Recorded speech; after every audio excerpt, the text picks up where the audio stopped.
Shalom, salam sejahtera. Renungan malam seiman pada malam hari ini berjudul Mengenal Juru Selamat. Saudara-saudara, aku boleh berkata-kata dengan terus terang kepadamu tentang Daud, bapa bangsa kita. Ia telah mati dan dikubur, dan kuburannya masih ada pada kita sampai hari ini. Tetapi ia adalah seorang nabi dan ia tahu bahwa Allah telah berjanji kepadanya dengan mengangkat sumpah bahwa ia akan mendudukkan seorang dari keturunan Daud sendiri di atas tahtanya. Karena itu ia telah melihat ke depan dan telah berbicara tentang kebangkitan Mesias. Ketika ia mengatakan bahwa dia tidak ditinggalkan di dalam dunia orang mati. Dan bahwa dagingnya tidak mengalami kebinasaan. Yesus inilah yang dibangkitkan Allah.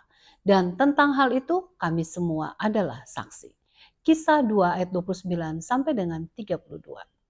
Kita sudah sering mendengar istilah, kalau tidak kenal, kita tidak sayang.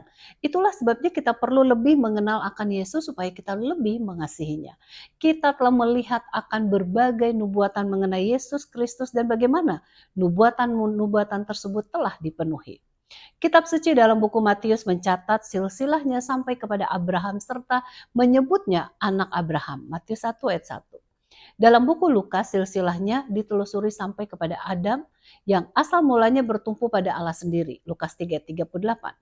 Paulus menegaskan bahwa janji kepada Abraham dan keturunannya digenapi dalam Kristus. Galatia 3 ayat 16. Penggunaan kata anak Daud secara luas ditujukan kepadanya.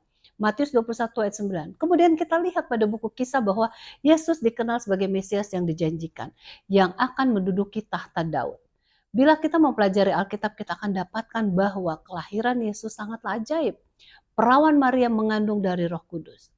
Nama yang umum diberikannya Yesus dipusatkan pada kesempatan yang diembannya.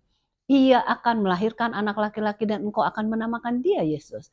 Karena dialah yang akan menyelamatkan umatnya dari dosa mereka. Matius 1 ayat 21.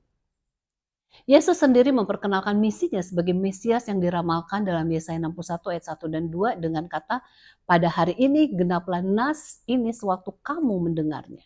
Alkitab juga mengatakan bahwa meskipun ia membuat dampak yang besar kepada umatnya, pekabaran secara umum ditolak. Yohanes 1 ayat 11, Lukas 23 ayat 18. Dengan beberapa pengecualian ia tidak diakui sebagai juru selamat dunia.